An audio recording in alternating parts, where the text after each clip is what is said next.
Hello po sa inyong lahat. Isang magandang umaga po sa inyong lahat. Ngayon po ay 9 ng Hulyo 2026 anyo at ang oras po ngayon dito sa Los Angeles, California ay alas 6:19 ng umaga. Araw po ngayon ng Huwebes at nais ko po mag-vlog mga kababayan, mga minamahal, direct po dito sa Los Angeles, California. Ay nais kong talakayin itong aywan ko bakit pinakita na talaga ni Robin Padilla yung kanyang kamangmangan. Opo. Ang title ko po ngayon ay bakit hinahanap ni Robin Padilla sino ang nag-record patungkol po doon sa video. Ngayon ay tinanong niya yung NBI agent. Tinanong niya sino daw ang nag-record. Ngayon ay siyempre hindi maintindihan nung NBI agent O ay ang haba hanggang sa umabot doon sa sino pong tao ang tinutukoy nyo. Kasi ang sabi ni Robin Hood Padilla, yung nag-record ay sino po ang taong na tinutukoy nyo? Kasi nga ay tinatanong ni Robin Hood kung nakausap niya o mayroon bang affidavit o na na-identify ba yung nag-record nung video. Ay hindi sila magkaintindihan. Ay ngayon ay lumalabas na hindi rin naintindihan ni Robin Padilla ang sinasabi niya. Opo. At yan po ang tatalakayin natin sino daw ang nag-authenticate o in-authenticate ba nung nag-video o yung nag-record. Ang tawag niya kasi ay nag-record. Ganito po yan kasi ako hindi naman ako bihasa sa ganito sa yung mga streaming actually ito ginagawa ko ito dahil tinulungan ako ng anak ko. Ay siya ang nag-set up. OBS po ang ginagamit ko OBS. Aywan ko kung ano yan. At hindi ko alam galawin yan. Kaya kung napapansin nyo, hindi ako nagbabago ng setup ko. Kasi kung minsan binabago ko, ay hindi ko na maibalik. Ganon. Pwede akong maglagay dito ng mga video. Pinapractice ko po yan, yung video o picture o itong ganito, mga salita o mga Bible verse. Pero ito na lang ang ginagawa ko kasi nga pag naggagalaw ako, kung minsan ang hirap ibalik. Ayan po Pero alam ko yung mag-upload. O kaya alam ko din na mag-live streaming. Alam ko yan. Kaya lang doon sa live streaming, pag nakita na, hindi mo na pwedeng bawiin. Hindi na kasi live nga po real time.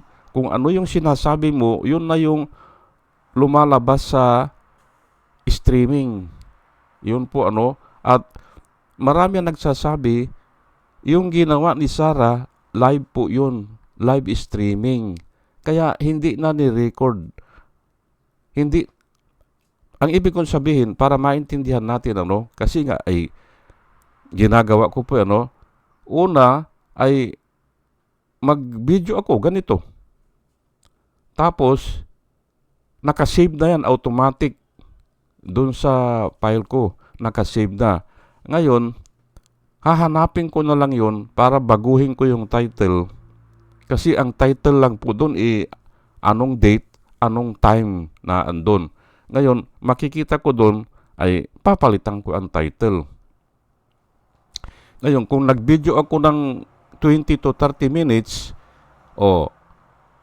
doon na. Pag pinatay ko na, pupunta na ako doon sa file na yon. Kasi automatic doon naglalagay yung file eh. Oh. Ngayon, ay aayusin ko na yon. Ang una kong titignan kung may sound o kumpleto ba o hindi naputol. Ngayon, papalitan ko na yung title. Ngayon, pag naayos ko na yung title, pupunta na ako dun sa YouTube at yun na, yung i-upload ko na. Ayan po ano. Ang ibig sabihin, ni-record ko muna bago ko i-upload. Hindi po ako nagla-live streaming. Hindi. Kasi nga ayaw ko eh. Baka mali eh. O baka walang sound. Hindi ba? O may problema. Pero kung sa live streaming, ay hindi mo na maaayos yun. Kasi kung ano yung sinasabi mo, yun na yung lumalabas eh. Sa YouTube. Kaya walang nag-record. Hindi ba? Mayroon sigurong cameraman o mayroong humahawak ng camera, pero ganon din. Live kasi eh. Kaya mali yung tanong ni Robin Hood Padilla. Sino ang nag-record? Wala pong nag-record kasi live nga eh. O, real time. O, as Sarah speak, nakikita na. Hindi ba? At buong mundo po yan. Nakikita ng buong mundo. Ngayon, ito ang masasabi ko dyan, ano? Ang gustong palabasin ni Robin Padilla, baka peke. O baka hindi totoo yung video. Yun ang gusto niyang palabasin eh. Kasi hinahanap niya sino ba yung nag-record o yung unang nakakuha ng video. Yun po ang gusto niyang palabasin, hindi ba? Oh, ay ang maisasagot ko po diyan, dapat yun ang isinabi niya sa abogado ni Sarah na ito ang ito ang yung anong tawag doon? O strategy natin. O piki yang video. Hindi totoo yan. AI yan. O splice yan. O binura yan. O ganon. Dapat yun ang nilalakad noong mga abogado. Kasi kung ito ang ilalakad ni Robin Hood Padilla, nagkakamali siya dyan. Kasi iisa niya eh. Dapat lahat sila ang sabihin ay peke yung video, hindi si Sarah yan. Ganon ang ilakad ng mga abogado. Pero hindi nga mailakad ng mga abogado yan kasi nga buong mundo napanood yun. Di ba? Buong mundo po. At lahat ng bansa may mga expert yan. May NBI po lahat ng bansa. Dito sa Amerika, FBI, Federal, hindi ba? O Bureau of Investigation, hindi ba? Titignan yung video. Kung original yan, o splice yan, o fake yan, o AI yan. Titignan nila Hindi ba? Kasi nga national issue eh. Hindi ba? O anong tawag doon? Yung safety, hindi ba? Ng buong bansa po yan eh. Kasi papatayin nga ang presidente eh. Assassin, hindi ba? O mag-hire siya ng assassin, hindi ba? O ay buong daigdig po ay titignan yan. Kasi may mga pinapasukan si Bongbong na mga kontrata eh, o mga kausap niya, mga presidente rin eh. Ay paano kung inassassinate yan, hindi ba? Di nawala, hindi ba? Nawala yung kausap nila. Kaya obligado sila na titignan talaga yan o pag-aralan yan eh. Yung pagbabanta. Hindi ba? Ay ngayon ay natatawa na lang ako, hindi ba? Dahil nga sa ganyan. Ngayon ay baka hindi naman alam ito ni Robin ang mga, kasi yung iba po hindi alam eh. Kasi hindi sila nag-upload, hindi sila nagbibideo, o hindi nila alam yung mag-live streaming. Ako sinubukan ko rin yan eh. Pero kung minsan, hindi pinapayagan po ng YouTube. Kung hindi ka nila suki, kung bago ka lang, hindi. Kailangan mayroon kang mahaba na panahon at talagang kilala ka na nila na nagla-live stream ka. Ayun, ano? Oh, ay hindi niya siguro alam yan. Nasa live streaming, hindi na kailangang i-record. Yun na yun eh. Oh, ay ngayon hahanapin niya sino ang nag-record. Oh, mali eh, hindi ba? Ang akala niya siguro parang ganon sa pelikula. O ay na-assign na rin ako dyan sa Makati eh. Nung ginagawa namin yung Filmix Studio dyan sa Makati. O halos 1 taon po ako dyan. O nakita ko kung papaano yan sinushooting.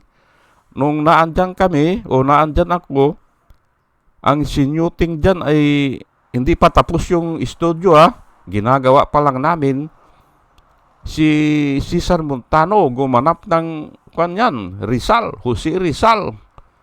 Ay naandun ako, ay nanonood din ako Ay project namin eh, hindi ba? Ay tinanong ko yung mga bakit hindi na lang kayo pumunta sa Port Santiago? Ay kasi ginawa nila yung props nila Port Santiago eh. At doon yung si Rizal kunyari na andon, ay bakit gumawa pa kayo kako ng props? Ayan sa Port Santiago na lang kayo pumunta kako. Mas mahal sir, sabi nila, mas mahal. Mahal ang bayad sa gobyerno, sabi niya. Babayad kami ng permit, dito ipaprops lang nila eh. Ganun magkako, oo, kanya. Ang mas mahal kung original yan, yung Port Santiago. Kasi doon binilanggo eh, si Rizal. At doon naman sinuting si Kwan. Isang scene lang yun ganun po yan. Ay baka yun ang akala ni Robin Hood Padilla na parang shooting na may nagre-record o may cameraman. Hindi po ganyan yan. Hindi ganyan. At doon ko rin nalaman, ay kasi nga ay project namin yun eh. Ay tinatanong ko yung mga nag-i-edit. Opo, ay kasi project nga namin ay kahit saan pwede akong pumasok na room eh. Ay bakit kako parang ang tagal mag-edit? Ini-edit nila eh. Sir, sabi na naman nung nag-i-edit sa akin eh, alam nyo sir, ito sinuting lang ito kanya ng 1 araw o 1 oras. Pero ang pag-edit nito 2 araw, 3 araw. Mas mahirap pa nga kanya sir ang mag-edit eh. Kasi pipiliin mo lang yung magaganda eh. Ayun. Hindi ba? Baka yun ang hinahanap ni Robin Hood Padilla. Sino ang nag-edit? Hindi ba? Ay wala nga kasi nga live streaming, hindi ba? Ayan po, hindi ba? Ngayon ay patungkol naman doon sa assassin, hindi ba? Halimbawa na kasi napanood ko kanina ay hindi naman daw assassin yung hinire. Wala naman daw assassin ay mayroon po nasalita ni Sarah na nag-hire na siya ng assassin. Ay wala po namang kanyang assassin kasi nga si Pacquiao kung tawagin si Pacquiao noong nananalo siya kasi lahat ng kalaban niya tumba o natutulog hindi ba? Nananockout niya Kaya kung tawagin siya noon ay Mexican assassin. Wala pong problema dyan. Hindi ba? Kasi boksingero yun Hindi ba? Lahat ng kalaban niya tumba. Hindi ba? At tignan nyo yung mukha ni Margarito. Hindi ba? Parang hindi na siya Hindi mo na makilala yung mukha. At saka ni Cotto. Nung tinalo niya, si Cotto at saka si Margarito. Hindi ba? Talagang basag talaga ang mukha. Ay talagang assassin talaga si Hearn, hindi ba? Tinawag din na, kasi pag tinawaan ka ni Hearn ng isang suntok, wala ka na Ang tawag din sa kanya ay the hitman. Pero kung minsan tinatawag din siyang assassin. Hindi ba?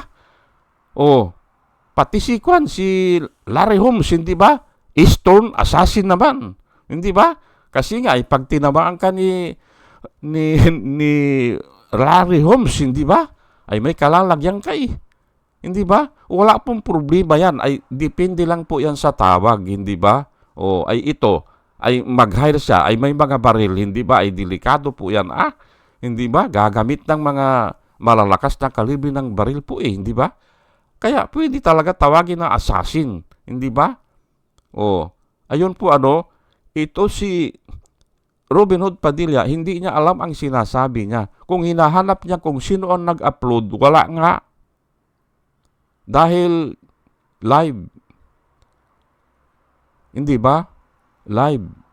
O, ngayon kung sino ang humawak ng camera, ay ano naman ang pakialam namin yan? Hindi ba? Kung sino ang yung isa ata nakasum adi si Sarah lang ang nagbukas ng kanyan ng laptop niya, hindi ba? Sinong humahawak? Adi si Sarah. Hindi ba? Mayroong portion ata na nag-zoom Oh. At yun ay live din ata yun. Hindi ba? Ay anong pakialam natin dyan? Basta ang titignan lang po ng mga expert dyan kung ano yung video na yan. Kung kuwan ba yan, kung totoo ba yan o hindi. Yun lang. Bakit pupunta pa dong sa sino ang nag-record? Sino ang humawak ng camera? Nakausap nyo ba? Mahalaga daw yun eh. Ay oo nga, mahalaga. Ay pero kung nakita ng buong daigdig na hindi naman kuwan yun, hindi naman piki, ay ano pang tatanungin dyan? Hindi ba? Wala na Ngayon, kung tatanungin nila yan, ay mauubos lang ang panahon dyan. Mauubos. Hindi ba? Ayan po Ngayon ay punta na po ako ngayon dito sa Bible verse na gusto kong iparinig sa inyo. Na parang ang hirap kong humanap kagabi ng Bible verse. Pero pagtiyagaan na lang po natin ito. Basta ang sinasabi ko lang dito ay walang kwenta yang nilalakad ni Robin Hood Padilla. Walang kwenta at walang patutunguhan yan. Bakit? Ay sino daw ang nag-record? Ay immaterial na yan kasi nga hindi naman nila sinasabi na piki o AI. Hindi ba? Wala naman nagsasabi At kung sasabihin man nila yan, ay kalaban nila buong mundo. Kasi yan po mga program na yan, ginawa po yan sa ibang bansa ay yun ang magsasabi na kasi alam nila yan kung naandun din sa kanila yan naka-record yan halimbawa YouTube o yung OBS, hindi ba? Yung OBS. OBS po ang ginagamit ko dito. At yun din ang sinabi ng NBI agent, ang ginagamit niya ay OBS. Hindi ba? Ay malabo yan, hindi ba? Malabo yan. At dapat ay paalalahanan ito si Robin ng kanyang mga kaanak o yung mga anak niya. Ay anak ko lang ang nagtuturo sa akin patungkol dyan dyan sa mga gadget. Hindi nag-aral yung anak ko ng patungkol dito, pero alam niya kasi nagagamit niya sa trabaho. Nagagamit niya, kaya alam niyang mag-download alam niya yan. Ay ito na Hebrew 4 chapter 4 verse 13. Nothing in all creation is hidden from God's sight. Everything is uncovered and laid bare before the eyes of Him to whom we must give account. Ayan po. Sa Panginoon po o sa Diyos, wala pong lihim o walang nakatago o wala nasa dilim. Kahit dilim yan, nakikita niya yan. Tayo, hindi natin nakikita, hindi ba? Kaya nga, yung gumagawa ng masama ay humahanap ng dilim po yan hindi ba? Humahanap sila ng dilim para hindi sila makita. Pero nga, sa Panginoon po, ay alam lahat yan. Nothing in all creation is hidden in God's sight. Everything is uncovered and laid bare. Walang takip. O ang kuwan kasi dito, kung baga sa kuwan ito, walang baro eh. Laid bare nga eh. Before the eyes of Him to whom we must give account. Pananagutan po natin eh. Pananagutan natin. Lahat ng ating mga sinabi o ginawa, hindi ba? Katulad yan, ay sinabi ni Sarah na gusto niyang pugutan ng ulo. O, ay yun lang kasi na ganun. Hindi mo pwedeng sabihin na hindi totoo yun na sinabi niya eh. Bakit? Ay paulit-ulit eh. Gusto niyang patayin o gusto niyang ipapatay. Isa yun, hindi ba? Mag-hire siya ng assassin. O, at gusto niyang pugutan ng ulo. Ay pagsama-samahin mo yan. Hindi naman nagkukontrahan yun eh. Kung hindi, ay dinidiscuss niya, ano ba yung nasa loob niya? What the heart is full, the mouth speaks. Yan po ang nakasulot sa Biblia. What the heart is full, the mouth will speak. Ayan po. Ay naandun sa kalooban niya yun eh, na gusto niyang patayin si Bongbong eh, hindi ba? O, ay ako, tinalakay ko na po yan. Tinalakay ko na yan dito. Hindi ko alam kung 2 o 3 bisis ko nang tinalakay. Bakit gusto niyang patayin? Ano ang nagbibigay sa kanya ng ano ang circumstansya? Bakit gusto niyang pugutan ng ulo? Ay tinalakay ko na nga kasi naniniwala ako doon sa kumakalat na balita noon nung nanalo si Bongbong Marcos after a year, may kumakalat na balita 50-50 daw sila. Ni-research ko po yan, 50-50. Ayun pala ang sinasabi ng mga DDS, 3 years kay Marcos, 3 years naman kay Bongbong. Magre-resign daw si Marcos.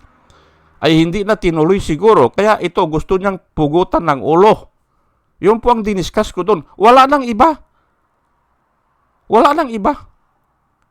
May kasunduan yan. Kasi nga niloko nila ang eleksyon. Yun po ang tinalakay ko doon. O.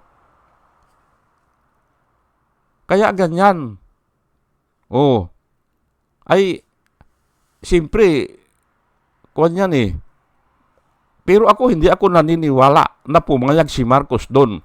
Maaring sinabihan lang siya, Oy Marcos, makinig ka. 50-50 tayo ha. Ay simple, politiko po yan. Hindi naman sasabihin na hindi. Hindi sasabihin eh. Ang sasabihin, ganun lang yan eh. Pero, o kaya, kakaway, o kaya ay tatango. Pero, hindi sasabihin na, yes. Hindi po ganun. Mga politiko po yan eh. Ganun lang yan. Pero, parang yes na yun. Ay, pero hindi naman yes yun eh. Kasi dumaan sa ilong eh. Hindi ba? Hindi papayag eh. Ay, presidente ka, tapos 50-50 kayo? Hindi ba? Ayan, kaya, yan ang sinabi ko, bakit gustong patayin? Kasi nga, ay sinabi na rin eh, hindi naman magiging presidente yan eh, kung hindi dahil sa amin, hindi ba? Adi niloko nila ang eleksyon, yung vote counting machine, hindi gumana yun. Sa Metro Manila, 97 ata, 98%, dumaan lang sa isang computer. Yung nagpadala ng boto sa Comelec, pinadala ang boto sa Comelec server, ang nagpadala isang machine lang. At hindi pa vote counting machine. Kung hindi, locally connected doon sa server ng Comelec. Locally connected. Ang ibig sabihin, privately connected o private IP address. Saan private? Doon nga sa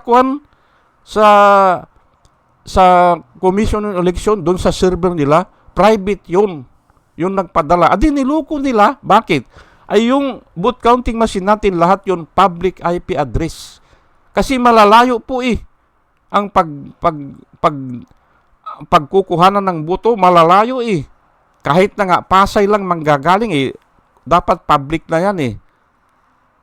Ang private kasi nakakonekta ka. Ay paano ka magkukonekta kung wala kang wire? Hindi ba?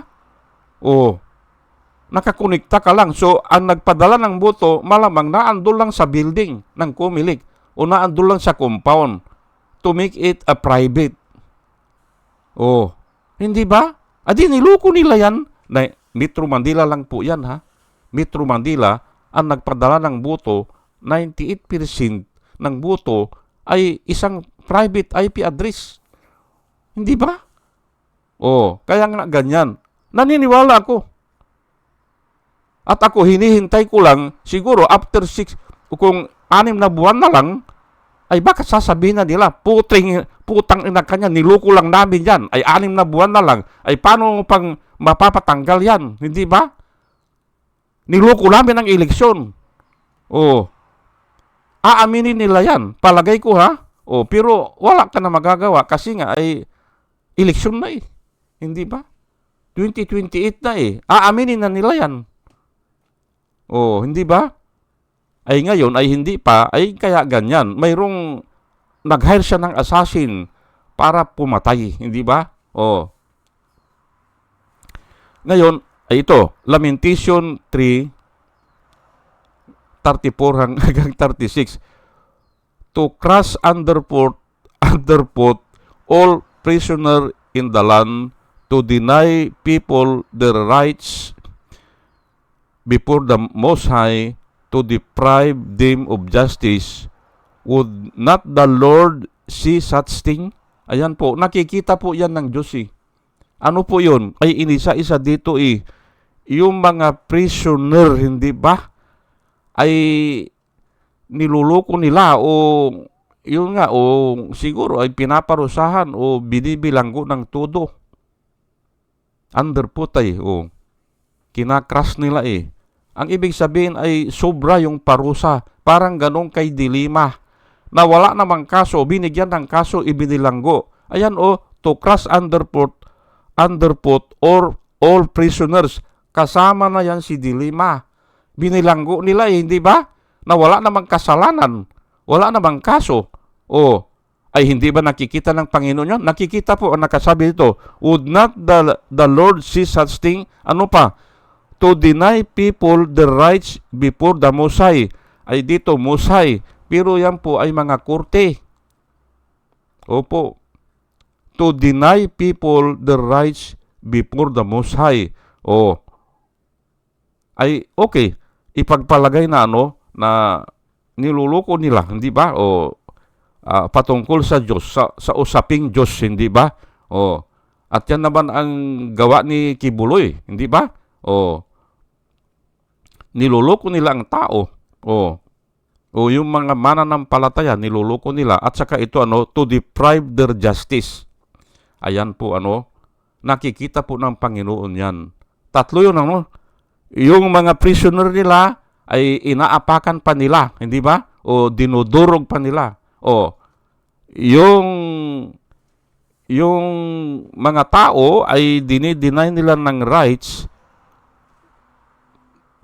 patungkol sa Diyos, hindi ba? Ang ibig sabihin, niloloko nila, yung iniiba nila ang narration ng Diyos.